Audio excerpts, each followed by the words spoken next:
بسم اللہ الرحمن الرحیم۔ ہم بات کر رہے تھے گناہوں کے صغیرہ اور کبیرہ گناہوں سے متعلق۔ علامہ عبد الرحمن بن علی بن محمد جوزی فرماتے ہیں کہ غفار کا معنی جو بار بار بندے کے گناہوں کو بخش دے۔ جب بندے کے گناہ بہت زیادہ ہوتے ہیں تو اللہ تعالیٰ کی مغفرت بہت زیادہ ہوتی ہے۔ اب غفر کا لغوی معنی آتا ہے وہ یہ ہے کہ ستر کرنا، یعنی کہ چھپانا۔ پس غفار وہ ہے جو اپنے بندوں کے گناہوں کو چھپا لے اور اپنے کرم سے ان پر ثواب انڈیل دے۔ اس سلسلے میں حضرت ابو ہریرہ رضی اللہ تعالیٰ عنہ بیان کرتے ہیں کہ نبی صلی اللہ علیہ وآلہ وسلم اپنے رب عز و جل سے روایت کرتے ہیں کہ اللہ تعالیٰ نے ارشاد فرمایا، یعنی کہ حدیث قدسی ہے، میرا بندہ کوئی گناہ کرتا ہے پھر کہتا ہے اے اللہ میرے گناہ بخش دے، تو اللہ تبارک و تعالیٰ فرماتا ہے میرا بندہ نے گناہ کیا اور اس کا یہ یقین ہے کہ اس کا رب ہے جو گناہوں کو بخشتا ہے اور وہ گناہوں پر گرفت بھی فرماتا ہے، یعنی کہ اس کا یہ ایمان ہے کہ میرے بندے کا کہ میرا رب بخشنے والا بھی ہے اور پکڑنے والا بھی ہے، گرفت بھی کرتا ہے بخشتا بھی ہے۔ تو پھر وہ دوبارہ گناہ کرتا ہے اور پھر کہتا ہے اے میرے رب گناہ کو بخش دے، بس اللہ تبارک و تعالیٰ فرماتا ہے میرے بندے نے گناہ کیا اور اس کا یقین ہے کہ اس کا رب ہے جو گناہوں کو بخشتا ہے اور وہ گناہوں پر گرفت بھی فرماتا ہے۔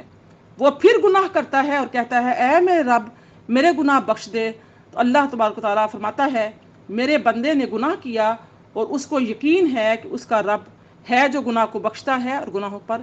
گرفت فرماتا ہے، تو جو چاہے عمل کر میں نے تجھ کو بخش دیا ہے۔ اس حدیث مبارکہ کو صحیح بخاری میں، صحیح مسلم میں، مسند احمد میں اور عمل الیوم واللیلہ اور للنسائی میں اس کو بیان کیا گیا ہے۔ علامہ ابو العباس قرطبی جو ہیں وہ فرماتے ہیں کہ بندے کا یہ استغفار توبہ سے کنایہ ہے، لیکن اگر اس نے صرف زبان سے استغفار کیا اور وہ اس گناہ پر برابر اصرار کرتا رہا تو یہ وہ استغفار ہے جو خود استغفار کا محتاج ہے۔ اور اس حدیث کا مفاد یہ ہے کہ دوبارہ گناہ کرنا ہر چند کے پہلی بار گناہ کرنے سے زیادہ برا ہے، کیونکہ اب اس گناہ کے ساتھ پہلی توبہ کو بھی توڑنے کا گناہ بھی شامل ہو گیا ہے۔ لیکن اگر دوبارہ توبہ کرنا پہلی توبہ سے زیادہ بہتر ہے، کیونکہ اب وہ کریم کے دروازے پر زیادہ شدت کے ساتھ اور گڑ گڑا کر دستک دیتا ہے۔ یعنی کہ گناہ جو ہیں یہ صرف تسبیح کر لینا یا صرف احساس ہونے پر دعا مانگ لینا اور اپنے گناہوں پر ڈٹے رہنا یہ صحیح نہیں ہوتا۔ صحیح یہ کیا ہے کہ گناہ کو چھوڑنے کا مصمم پکا پختہ ارادہ ہو، شرمندگی ہو، ندامت ہو اور اس کو چھوڑنے کے ساتھ تگ و دو ہو، اپنے نفس پر جبر ہو، پھر انسان گناہ چھوڑ دے، اس کے باوجود بھی زندگی میں پھر دوبارہ وہ گناہ کو کر بیٹھے، پھر اللہ کی بارگاہ میں شازیہ وہ جو آسیہ باجی نہیں ہے وہ بار بار کالیں کر رہی ہے، جب اسے کو ایک میسج کرو کہ بھی وہ تو اس وقت وہ کلاس میں ہے، تفسیر ہو رہی ہے، کالیں نہ کرے۔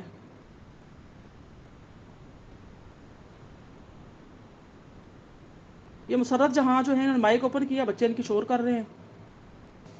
بسم اللہ الرحمن الرحیم۔ اب دیکھیے اس آیت میں پہلے توبہ کا ذکر ہے، پھر ایمان لانے کا ذکر آیا ہے، تو اس میں یہ دلیل ہے کہ ایمان لانے سے پہلے ضروری ہے کہ انسان کفر سے توبہ کرے۔ اور اگر انسان کوئی کلمہ کفریہ کہہ دے تو صرف کلمہ پڑھنے سے وہ مسلمان نہیں ہوگا جب تک وہ اس کلمہ کفریہ سے توبہ نہیں کرے گا۔ اسی طرح اگر کوئی بد مذہب مثلا شیعہ یا رافضی اہل سنت ہونا چاہے یا کوئی عیسائی مسلمان ہونا چاہے تو صرف کلمہ پڑھنے سے وہ اہل سنت میں داخل نہیں ہوگا جب تک عقائد شیعہ سے توبہ اور برات کا اظہار نہیں کرے گا، اور نہ عیسائی صرف کلمہ پڑھنے سے مسلمان ہوگا جب تک عیسائی عقائد سے تائب نہیں ہو جائے گا اور برات کا اظہار نہیں کرے گا۔ یہ لوگ پہلے کفریہ عقائد سے توبہ کریں، پھر کلمہ پڑھ کر ایمان لائیں، پھر نیک اعمال کریں، پھر اس دین پر تا دم مرگ قائم رہیں اور جمے رہیں اور ڈٹے رہیں۔ آپ دیکھیے سورہ نمبر جو آیت نمبر 83 ہے اور 84، اس کو دیکھیے۔ وَمَا أَعْجَلَكَ عَنْ قَوْمِكَ يَا مُوسَىٰ قَالَ هُمْ أُولَٰئِ عَلَىٰ آثَارِي وَعَجِلْتُ إِلَيْكَ رَبِّي لِتَرْضَىٰ قَالَ فَإِنَّا قَدْ فَتَنَّا قَوْمَكَ مِن بَعْدِكَ وَأَضَلَّهُمُ السَّامِرِيُّ۔ فرمایا اے موسیٰ تم نے اپنی قوم سے پہلے طور پر آ جانے میں جلدی کیوں کی؟ موسیٰ علیہ السلام نے عرض کیا وہ لوگ بھی میرے پیچھے آ رہے ہیں اور میں نے غلبہ شوق و محبت میں تیرے حضور پہنچنے میں جلدی کی ہے، اے میرے رب تاکہ تو راضی ہو جائے۔ ارشاد ہوا بے شک ہم نے تمہارے آنے کے بعد تمہاری قوم کو فتنے میں مبتلا کر دیا ہے اور انہیں سامری نے گمراہ کر ڈالا ہے۔ آپ دیکھیے یہاں پر واقعہ جو یہ ہے کہ فرعون اور اس کی قوم کے ہلاک ہونے کے بعد جب حضرت موسیٰ علیہ السلام سمندر کے پار اترے تو وہاں انہوں نے ایک قوم کو دیکھا جو بتوں کی پرستش کر رہی تھی۔ بنو اسرائیل نے کہا اے موسیٰ ہمارے لیے بھی اسی طرح کا ایک معبود بنا دیجئے جس طرح ان لوگوں کے معبود ہیں۔ حضرت موسیٰ نے فرمایا تم لوگ کیسی جہالت کی باتیں کر رہے ہو، یہ تو برباد شدہ لوگ ہیں اور ان کی عبادت بھی باطل ہے۔ حضرت موسیٰ کے رب نے ان سے 30 راتوں کا وعدہ فرمایا تھا، پھر ان میں سے 10 راتوں کا اور زیادہ اضافہ فرما دیا، یعنی 40 دنوں میں دن رات روزے رکھیں۔ پھر حضرت موسیٰ علیہ السلام اللہ تعالیٰ سے ملاقات اور اس کے کلام سننے کے شوق میں جلدی جلدی روانہ ہو گئے اور بنو اسرائیل کی دیکھ بھال اور ان کی ہدایت پر قائم رہنے کے لیے اپنے بھائی ہارون کو خلیفہ مقرر کر دیا اور خود طور کی طرف چل پڑے۔ اسی وجہ سے اللہ تعالیٰ نے پوچھا اے موسیٰ آپ نے اپنی قوم کو چھوڑ کر آنے میں کیوں جلدی کی؟ حالانکہ اللہ تعالیٰ خوب عالم ہے، لیکن اس نے حضرت موسیٰ علیہ السلام کے دل کو تسکین دینے کے لیے اور ان کی عزت افزائی کے لیے یہ سوال کیا تھا۔ علامہ ابو عبداللہ قرطبی مالکی فرماتے ہیں کہ جب اللہ تعالیٰ نے یہ سوال کیا تو حضرت موسیٰ علیہ السلام اللہ تعالیٰ کے کلام کے جلال سے متحیر ہو گئے اور بجائے اس کے اجلت کا سبب بیان کرتے یہ کہا وہ لوگ میرے پیچھے آ رہے ہیں۔ پھر اللہ تعالیٰ کے سوال کی طرف متوجہ ہوئے اور اجلت کا سبب بیان کرتے فرمایا اے میرے رب میں نے تیرے پاس آنے میں اس لیے جلدی کی تاکہ تو راضی ہو جائے۔ حضرت موسیٰ علیہ السلام نے عرض کیا میرے رب میں نے اس لیے جلدی کی تاکہ تو راضی ہو جائے۔ اس بارے میں قتادہ فرماتے ہیں کہ یعنی تیری ملاقات کے شوق میں نے جلدی کی۔ حضرت انس رضی اللہ تعالیٰ عنہ بیان کرتے ہیں کہ ہم رسول اللہ صلی اللہ علیہ وسلم کے ساتھ تھے کہ بارش ہونے لگی، رسول اللہ صلی اللہ علیہ وسلم نے اپنی قمیض اتار دی حتیٰ کہ بارش آپ کے جسم مبارک پر پڑنے لگی۔ ہم نے پوچھا یا رسول اللہ آپ نے ایسا کیوں کیا؟ تو آپ نے فرمایا یہ بارش ابھی ابھی اپنے رب کے پاس سے آئی ہے۔ اس حدیث مبارکہ کو صحیح مسلم میں رقم کیا گیا ہے، یعنی کہ رسول اللہ صلی اللہ علیہ وسلم اور آپ کے بعد کے لوگ اس طرح سے اللہ تعالیٰ کا شوق رکھتے تھے۔ حضرت جو ہے عبادہ بن صامت رضی اللہ تعالیٰ عنہ بیان کرتے ہیں کہ نبی صلی اللہ علیہ وسلم نے فرمایا یہ بہت پیاری حدیث مبارکہ ہے، غور سے سنیے گا کہ جو شخص اللہ تعالیٰ سے ملاقات کا شوق رکھتا ہے اللہ تعالیٰ بھی اس سے ملاقات کا شوق رکھتا ہے، اور جو اللہ تعالیٰ سے ملاقات کو ناپسند کرتا ہے اللہ تعالیٰ بھی اس سے ملاقات کو ناپسند کرتا ہے۔ حضرت عائشہ رضی اللہ تعالیٰ عنہما یا آپ کے کسی اور زوجہ نے کہا یا رسول اللہ ہم تو موت کو ناپسند کرتے ہیں۔ آپ نے فرمایا یہ بات نہیں، لیکن جب مومن کے پاس موت کا وقت آتا ہے تو اس کو اللہ تعالیٰ کی رضا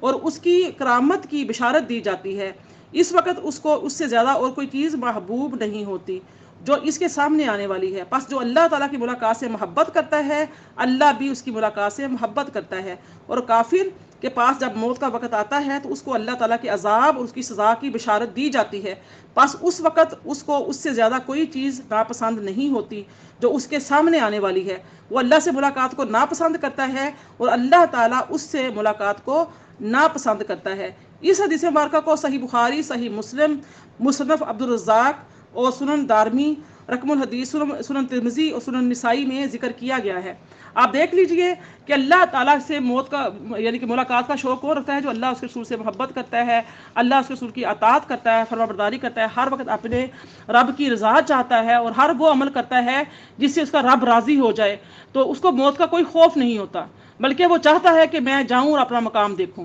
تو لہٰذا اس کو مرنے سے پہلے اس کا مقام دکھایا جاتا ہے، اس لیے اس کے شوق میں اور زیادہ یعنی کہ اور زیادہ اس کا شوق بڑھ جاتا ہے اور وہ موت کی جلدی کرتا ہے کہ مجھے جلدی میرے مقام پر پہنچایا جائے۔ اور لیکن جو اللہ کی نافرمانیوں میں زندگی گزارتا ہے تو پھر جب اس کا مقام اس کو دکھایا جاتا ہے تو اس وقت کیا ہوتا ہے کہ اس کو موت سے یعنی کہ اللہ تعالیٰ سے ملاقات کا سامنا کرنے کا کوئی شوق نہیں ہوتا۔ دیکھیے ایگزامینیشن ہال میں وہ بچہ جاتا ہے جو رات بیٹھ کے پڑھتا ہے، محنت کرتا ہے، اس کی تیاری 100% ہوتی ہے، پورا سال وہ محنت کرتا ہے، تو وہ اس کے اندر کوئی گھبراہٹ نہیں ہوتی، اس کو پتہ ہے کہ مجھے پیپر کہیں سے بھی آ جائے گا، جو بھی سوال ہوگا میں حل کر لوں گا، میں پیپر اچھا دے لوں گا۔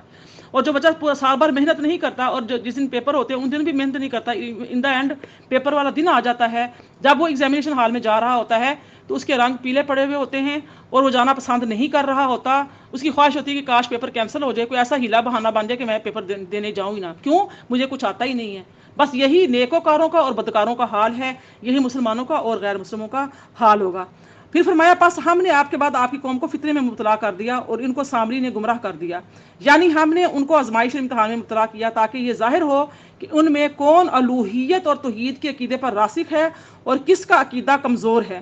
بنو اسرائیل اس وقت 6 لاکھ تھے، ان میں سے 12,000 توحید پر قائم رہے، باقی جو ہے نا وہ سارے گسالہ برستی میں یعنی کہ پرستی میں مشغول ہو گئے۔ اس کی تفصیل یعنی کہ آ رہی ہے بعض کی آیتوں میں، لیکن یہاں پہ میں خلاصہ عرض کروں گی کہ بنو اسرائیل نے قبطیوں سے اریتن سونے کے زیورات لیے تھے تو وہ ان کے پاس تھے، تو بنو اسرائیل نے ان زیورات سے برات حاصل کرنے کے لیے سامری کو دیے اور اس نے ان زیورات کو جمع کر کے ان کو آگ لگا دی، پھر اس پگھلے ہوئے سونے سے بچھڑا بنا دیا۔ جب جبریل جس گھوڑی پر سوار تھے سامری نے اس کے پیر کے نیچے سے خاک کی ایک مٹھی اٹھا لی تھی، جب سامری نے اس بچڑے کے منہ میں یعنی کہ اس خاک کو ڈالا جس کے اثر سے وہ آواز نکالنے لگی، تو سامری نے بنو اسرائیل سے کہا کہ موسیٰ بھول گئے ہیں، اصل میں یہی ان کا خدا ہے۔ تو 12,000 کے سوا باقی 6 لاکھ نے اس گوسالہ کی پرستش شروع کر دی۔ یہ وہ آزمائش ہے جس کا اللہ تعالیٰ نے ذکر فرمایا ہے، اور یہ سمجھتے ہیں یہ یا نہیں کہ جس بچڑے کو خود انہوں نے اپنے ہاتھوں سے بنایا ہے وہ ان کا خالق، ان کا رب کیسے ہو سکتا ہے۔ اس بارے میں ابن عباس رضی اللہ تعالیٰ عنہما فرماتے ہیں کہ سامری اس قوم سے تھا جو گائے کی عبادت کرتی تھی، اور ایک قول یہ ہے کہ وہ قبطیوں میں سے ایک شخص تھا، وہ اسے موسیٰ علیہ السلام کا پڑوسی تھا اور آپ پر ایمان لے آیا تھا، اور ایک قول یہ ہے کہ بنو اسرائیل میں سامرا نام کا ایک قبیلہ تھا اور سامری کا تعلق اس قبیلے سے تھا۔ آیت نمبر 86 میں آ جائیے، 86 سے 89 تک کا ترجمہ پیش کروں گی۔ ارشاد ہوا بے شک ہم نے تمہارے آنے کے بعد تمہاری قوم کو فتنے میں مبتلا کر دیا ہے اور انہیں سامری نے گمراہ کر ڈالا ہے۔ پس موسیٰ اپنی قوم کی طرف سخت غضبناک اور رنجیدہ ہو کر پلٹ گئے اور فرمایا اے میری قوم، کیا تمہارے رب نے تم سے ایک اچھا وعدہ نہیں فرمایا تھا؟ کیا تم پر وعدے کے پورے ہونے میں طویل مدت گزر گئی تھی؟ کیا تم نے یہ چاہا کہ تم پر تمہارے رب کی طرف سے غضب واجب اور نازل ہو جائے؟ پس تم نے میرے وعدے کی خلاف ورزی کی ہے۔ وہ بولے ہم نے اپنی اختیار سے آپ کے وعدے کی خلاف ورزی نہیں کی، مگر ہوا یہ کہ قوم کے زیورات کے بھاری بوجھ ہم پر لاد دیے گئے تھے تو ہم نے انہیں آگ میں ڈال دیا، پھر اس طرح سامری نے بھی ڈال دیا۔ آپ دیکھیں 88 پھر اس سامری نے ان کے لیے ان گلے ہوئے زیورات سے ایک بچڑے کا قالب تیار کر کے نکال لیا، اس میں سے گائے کی سی آواز نکلتی تھی، تو انہوں نے کہا یہ تمہارا معبود ہے اور موسیٰ کا بھی یہی معبود ہے۔ پس وہ سامری یہاں پر بھول گیا، اور بھلا کیا وہ اتنے بھی نہیں دیکھتے تھے کہ وہ بچڑا انہیں کسی بات کا جواب بھی نہیں دے سکتا اور نہ ان کے لیے کسی نقصان کا اختیار رکھتا ہے اور نہ نفع کا اختیار رکھتا ہے۔ اب دیکھیے یہ 80 جو ہے سورہ 86 سے 89 تک کی ہے۔ اب اس میں جو لفظ آیا ہے غضبان کا لفظ آیا ہے اور اسف کا لفظ آیا ہے۔ غضب کا معنی ہوتا ہے غصہ اور اسف کا معنی ہوتا ہے غم اور افسوس۔ غیظ اور غضب میں فرق ہے، اللہ تعالیٰ غضب کے ساتھ متصف ہوتا ہے اور غیظ کے ساتھ متصف نہیں ہوتا۔ یہاں پر یہ معنی غیظ اور غضب جو ہے نا اس کے سمجھ لیجیے اچھے طریقے سے۔ غضب کا معنی ہوتا ہے جس پر غصہ ہو، اس کو ضرر پہنچانا، اس کو نقصان پہنچانا، اور غیظ کا معنی ہوتا ہے غصے میں شکل متغیر ہو جائے، مثلا چہرہ سرخ ہو اور اس پر کرختگی کا آثار ہوں۔ تو ایسے موسیٰ علیہ السلام نے اللہ تعالیٰ کے جس وعدے کا ذکر فرمایا ہے وہ یہ ہے کہ اللہ تعالیٰ نے بنی اسرائیل سے وعدہ کیا تھا کہ ان پر تورات نازل فرمائے گا تاکہ انہیں احکام شریعہ کا علم ہو اور وہ ان احکام پر عمل کر کے دنیا اور آخرت کی سرفرازی حاصل کریں، اور اس کا ذکر اس آیت میں ہے وَوَاعَدْنَاكُمْ جَانِبَ الطُّورِ الْأَيْمَنِ، سورہ طٰہٰ کی آیت 80 ہے۔ دوسرا قول یہ ہے کہ اس وعدے سے مراد عبادات پر اجر و ثواب کا وعدہ۔ تو حضرت موسیٰ علیہ السلام نے فرمایا پھر کیا تم پر بہت مدت گزر گئی؟ اس کا معنی یہ ہے کہ اللہ تعالیٰ نے ابھی تو تم کو اتنی نعمتیں عطا فرمائی تھیں، تم کو فرعون سے نجات دی جس نے تم کو غلام بنا رکھا تھا، تم پر ظلم کرنے والی فرعون کو تمہاری آنکھوں کے سامنے غرق کر دیا اور اس کے تمام حواریوں کو بھی غرق کیا، تمہارے لیے سمندر میں خوشی کا راستہ بنایا، 12 قبیلوں کے لیے 12 راستے بنائے، تمہاری فرمائش پر ان میں کھڑکیاں اور روشن دان بنائے تاکہ تم ایک دوسرے سے کو گزرتے وقت دیکھ سکو اور باتیں کر سکو۔ ابھی ان نعمتوں کو دیے ہوئے کوئی زیادہ عرصہ تو نہیں گزرا تھا کہ تم اللہ تعالیٰ کی ان نعمتوں کو بھول جاتے ہیں اور اس کی ناشکری پر اتر آتے ہو اور اس کے ساتھ شرک کرنے لگتے ہو۔ اب یہاں پر جو ہے مفسرین نے ذکر کیا کہ ہارون علیہ السلام نے ان سے کہا تھا کہ یہ زیورات نجس ہیں، تم ان سے پاکیزگی حاصل کرو، اور سامری نے کہا حضرت موسیٰ کو جو دیر ہو گئی ہے اس کی وجہ یہ ہے کہ ان زیورات کی سزا میں ان کو روک لیا گیا ہے۔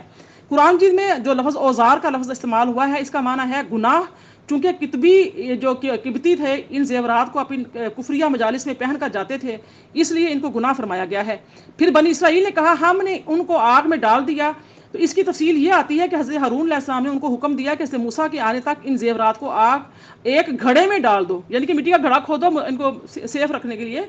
تو ڈال دو۔ اور سامری کے کہنے سے انہوں نے ان کو آگ میں ڈال دیا۔ سامری نے ان زیورات کو پگھلا کر بچڑے کا مجسمہ بنا لیا، اور اس میں مفسرین کا اختلاف آیا ہے کہ وہ سونے کا بے جان مجسمہ تھا یا وہ گوشت پوشت کا چلتا پھرتا جاندار بچڑا بن گیا تھا۔ ایک قول اس بارے میں یہ آتا ہے کہ وہ بے جان مجسمہ تھا، کیونکہ یہ جائز نہیں کہ ایک گمراہ شخص کے ہاتھ پر کسی خلاف عادت کام کو ظاہر کیا جائے، یعنی کہ ایک شخص ہے گمراہ اور وہ زیورات کو ڈھال کر سونے میں جلا کر پگھلا کر اس کا بچڑا بنائے اور اس کو گوشت پوشت کا بنا دے اللہ پاک، یہ تو پھر معجزہ ہوا یا کوئی کرامت ہوئی، جبکہ نہ کو وہ ولی تھا نہ وہ نبی تھا۔ جو معجزہ ہوتا ہے اس سے کرامت نمودار ہوتی، تو لہٰذا یعنی کہ اس بات میں اتفاق ہے کہ وہ جو اس نے بچڑا بنایا تھا سونے کا وہ ایسے ایز اٹ از تھا۔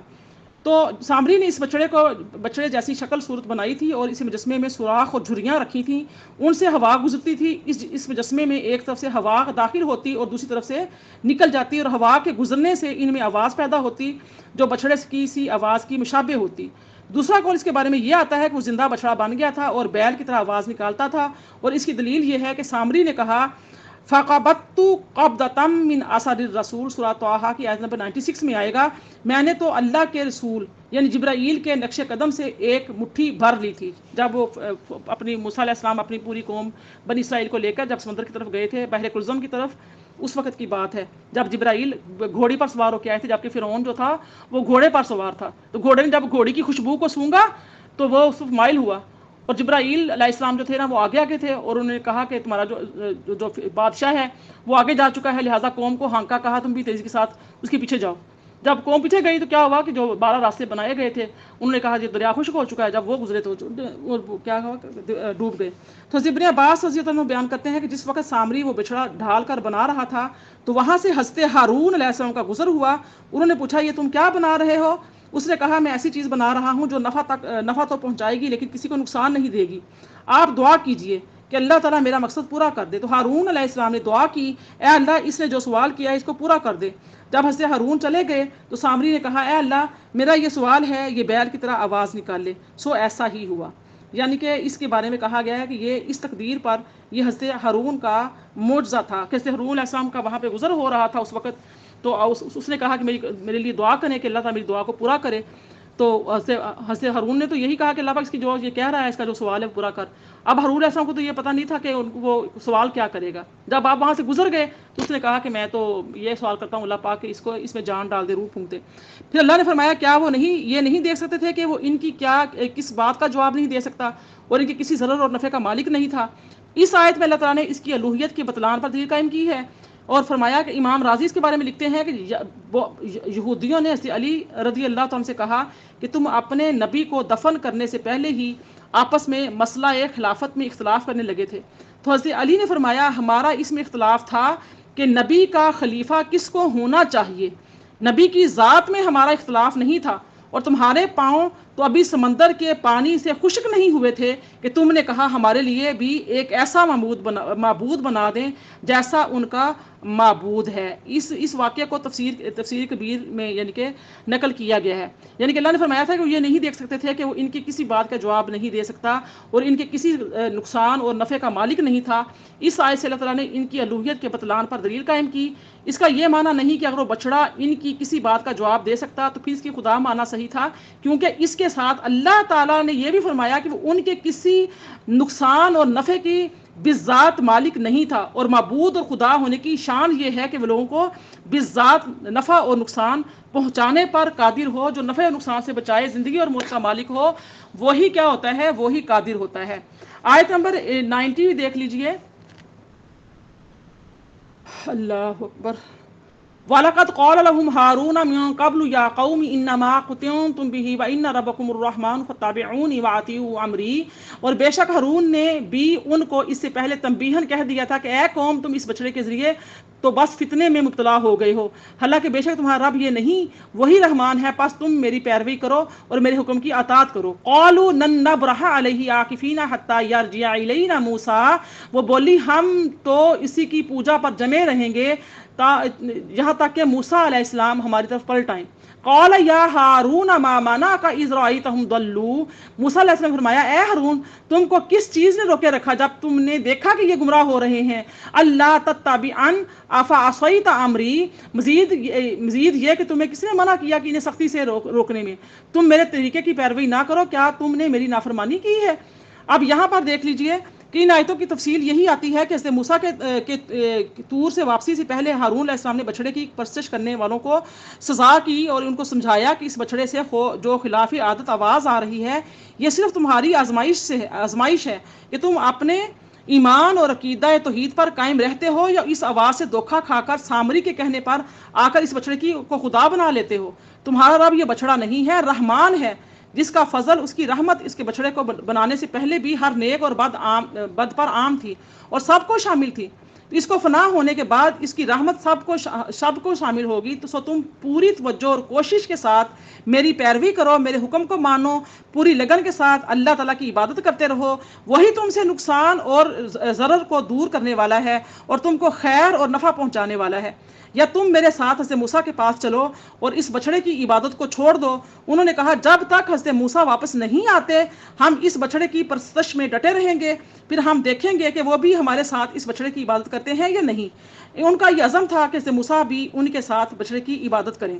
تو 12,000 بنی اسرائیل کو چھوڑ کر 6 لاکھ میں سے باقی بنی اسرائیل بچھڑے کی عبادت اختیار کر چکے تھے. تو حضرت ہارون علیہ السلام کا قوت سے ساتھ دینے والا کوئی نہیں تھا. اگر انہوں نے اس سے قتال اور جہاد کیا تو دوسرے بھی اپنی رشتہ داری کی وجہ سے ان کے ساتھ دیں گے اور اس طرح بنی اسرائیل میں 2 فرقے ہو جائیں گے. جب کہ حضرت موسیٰ حضرت ہارون کو ان کے خلاف جہاد کرنے کا حکم دے کر نہیں گئے تھے، اس لیے حضرت ہارون ان سے علیحدہ ہو گئے اور 12,000 ساتھیوں کے ساتھ رہے اور جو اس فتنے سے محفوظ تھے انہوں نے بچھڑے کی عبادت نہیں کی. آپ دیکھیے کہ حضرت جابر رضی اللہ تعالیٰ عنہ بیان کرتے ہیں کہ رسول اللہ صلی اللہ علیہ وسلم نے فرمایا کہ اللہ نے جبرائیل علیہ السلام کی طرف وحی کی کہ فلاں شہر اور اس میں رہنے والوں کو الٹ دو. تو حضرت جبرائیل نے کہا اے رب اس میں تیرا فلاں بندہ ہے جس نے پلک جھپکنے میں تیری نافرمانی نہیں کی. تو اللہ نے فرمایا اس شہر کو اور شہر والوں کو پلٹ دو، اس شخص کا چہرہ ایک ساتھ کے لیے بھی میری نافرمانی سے متغیر نہیں ہوا. اس بارے میں دیکھیے کہ حضرت جو ہے یہ آتا ہے کہ نیکی کا حکم دینے اور برائی سے روکنے کے بارے میں ہے کہ دیکھو حضرت جو ہارون علیہ السلام تھے انہوں نے کیا کیا، اس ڈر سے کہ میری پاس اب تعداد بہت کم ہو گئی ہے، یہ جو لوگ ہیں یہ تعداد میں زیادہ ہو گئے ہیں، صرف 12,000 لوگ ہی رہ گئے ہیں 6 لاکھ میں سے جو صرف توحید پر قائم ہے، باقی سارے کے سارے گمراہ ہو گئے ہیں.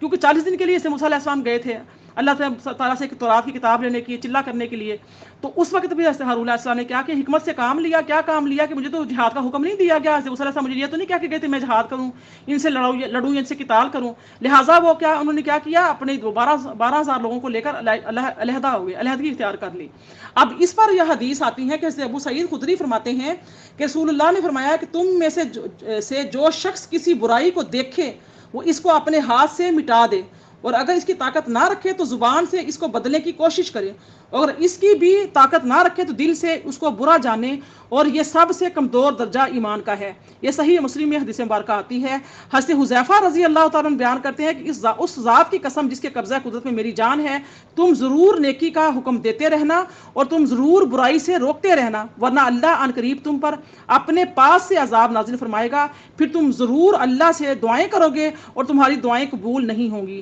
سنن ترمذی شریف میں یہ حدیث مبارکہ آئی ہے. حضرت ابو بکر صدیق رضی اللہ تعالیٰ عنہ بیان کرتے ہیں کہ میں نے رسول اللہ صلی اللہ علیہ وسلم کو فرماتے ہوئے سنا ہے کہ جب لوگ کسی برائی کو دیکھیں اور اس کو نہ مٹائیں تو ان قریب اللہ ان سب پر عذاب نازل کرے گا. اب دیکھیے جو حضرت جابر کی میں نے آپ کو حدیث مبارکہ سنائی تھی کہ اللہ پاک نے فرمایا کہ جبرائیل اس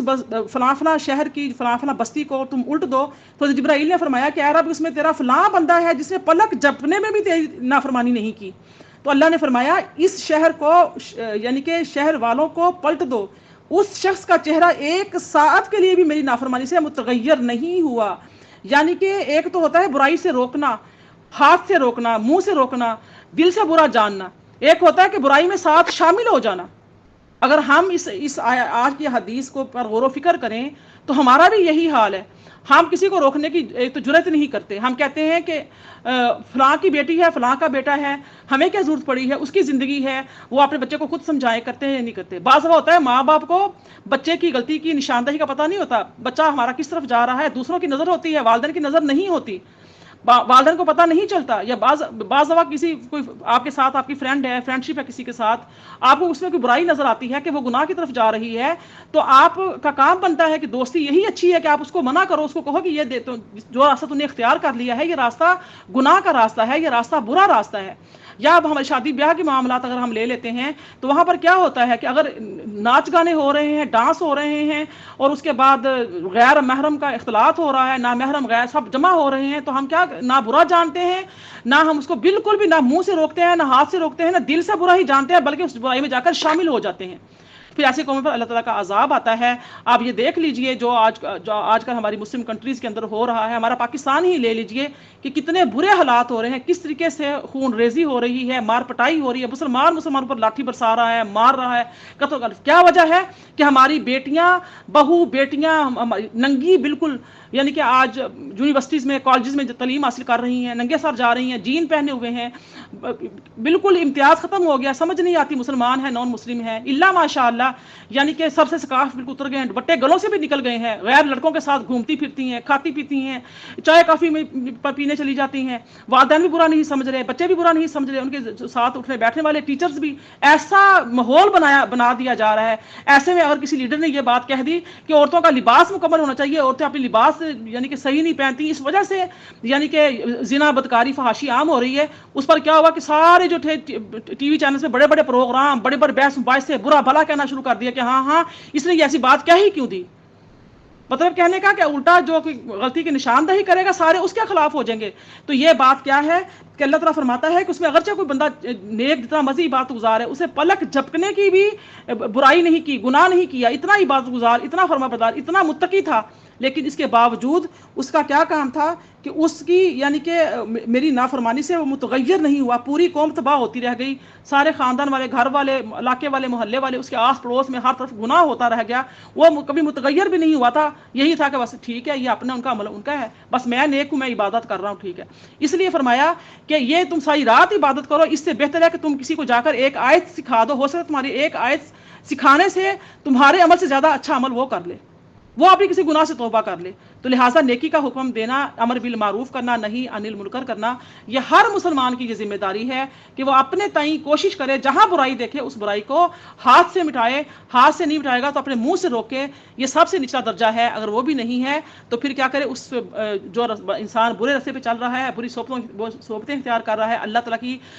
کھلی نافرمانی کر رہا ہے، سود کھا رہا ہے، رشوت لے رہا ہے، بے پردہ پھر رہا ہے، گھوم رہا ہے، تعیشات میں زندگی گزار رہا ہے، اللہ تعالیٰ کی نماز نہیں پڑھتا، قرآن نہیں کھولتا، دین کو کچھ سمجھتا ہی نہیں ہے، دین کا مذاق بنائے ہوئے ہے. یہ دین کا مذاق ہی ہے جو آج ہماری بیٹیوں کے سروں سے دوپٹے اتر گئے ہیں، آج ہماری بچیاں جینز پہنے ہوئے ہیں. یہ ہمارے دین کا مذاق ہے، یہ نبی کی کی سنت کا مذاق ہے. ہمارا یہ مسلمانوں کا یہ لباس نہیں تھا، ہمارے مسلمانوں کا یہ طور طریقہ نہیں تھا، نہ ہمارے بڑے نہ ہمارے آباء و اجداد نے ہمیں یہ کلچر دیا تھا جو آج ہم نے اڈاپٹ کر لیا ہے، جو آج ہم نے بنا لیا ہے. تو لہٰذا آج ہم سارے مسلمان ایک دوسرے کو مار رہے ہیں، قتل کر رہے ہیں، بے سکونی ہے، بے قراری، بے چینی ہے، سکون اور اطمینان نہیں ہے. اگر ہم نے اپنے گناہوں سے توبہ نہ کی پھر ہمارا بھی حال یہی ہوگا. اور حدیث مبارکہ ہے جس کا میں مفہوم پیش کروں گی کہ آقا کریم صلی اللہ علیہ وسلم نے فرمایا اس وقت تک قیامت نہیں آئے گی جب تک میری جو امت ہے اس میں سارے بنی اسرائیل والے وہ جرائم نہ پائے جائیں گے جو بنی اسرائیل میں موجود تھے. اور فرمایا کہ تمہارے گھروں میں فتنے بارش کی طرح برسیں گے. آج ہمیں ان فتنوں کا سامنا ہے، لیکن ہماری توجہ اس لیے نہیں جاتی کہ ہم خود کہیں نہ کہیں کمپرومائز کیے ہوئے ہیں. اللہ پاک سے دعا ہے کہ اللہ پاک ہمیں عمل کی توفیق عطا فرمائے. وما علیہ الا البلاغ. انشاءاللہ تعالی پیر والے دن جو ہے کلاس جب ہوگی تو 92 سے ہم شروع کریں گے.